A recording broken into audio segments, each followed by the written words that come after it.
আসন্ন ত্রয়োদশ জাতীয় সংসদ নির্বাচন ও গণভোট 2026কে সামনে রেখে গাজীপুর জেলা পরিদর্শন করেছেন সেনা, নৌ ও বিমান বাহিনী প্রধান।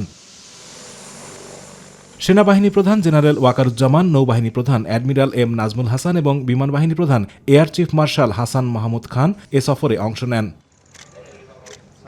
পরিদর্শনকালে বাংলাদেশ ধান গবেষণা ইনস্টিটিউটের সম্মেলন কক্ষে ঢাকা বিভাগের গাজীপুর, নরসিংদী ও নারায়ণগঞ্জ জেলার আইনশৃঙ্খলা রক্ষাকারী বাহিনী ও বেসামরিক প্রশাসনের ঊর্ধ্বতন কর্মকর্তাদের সঙ্গে মতবিনিময় করেন তিন বাহিনীর প্রধান।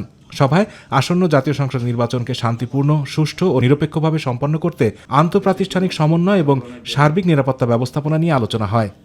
কিছু মানি ট্রানজ্যাকশন হতে পারে বিকাশের মাধ্যমে, সেটা নির্বাচনকে প্রভাবিত করার জন্য। এ সময় তিন বাহিনীর প্রধান দায়িত্ব পালনে পেশাদারিত্ব, নিরপেক্ষতা, শৃঙ্খলা ও ধৈর্যের উপর গুরুত্ব আরোপ করেন। তারা বলেন, নির্বাচন না হওয়ার কোনো কারণ নেই, একই সাথে জনগণকে নির্বিঘ্নে ভোট কেন্দ্রে এসে ভোট দেওয়ার আহ্বান জানান। সুষ্ঠু নির্বাচনী পরিবেশ নিশ্চিত করতে হবে আমাদেরকে।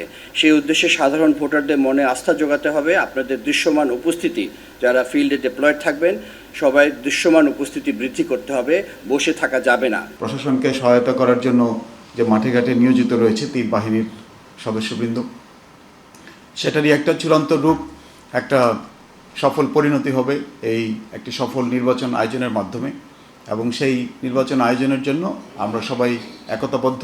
সুন্দর নির্বাচন করার জন্য ক্যাপেবল, আমরা সবাই আগ্রহী।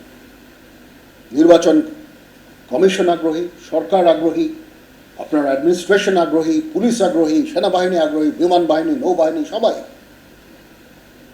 সেখানে নির্বাচন না হওয়ার কোনো সুযোগ নাই।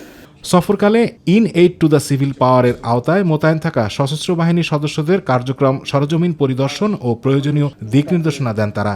পোলিং স্টেশনে যাতে বাধা প্রদান করে ইত্যাদি, সেটার জন্য আমরা আশা করব যে আমার বাহিনী এদের বিরুদ্ধে অ্যাকশন নেবে।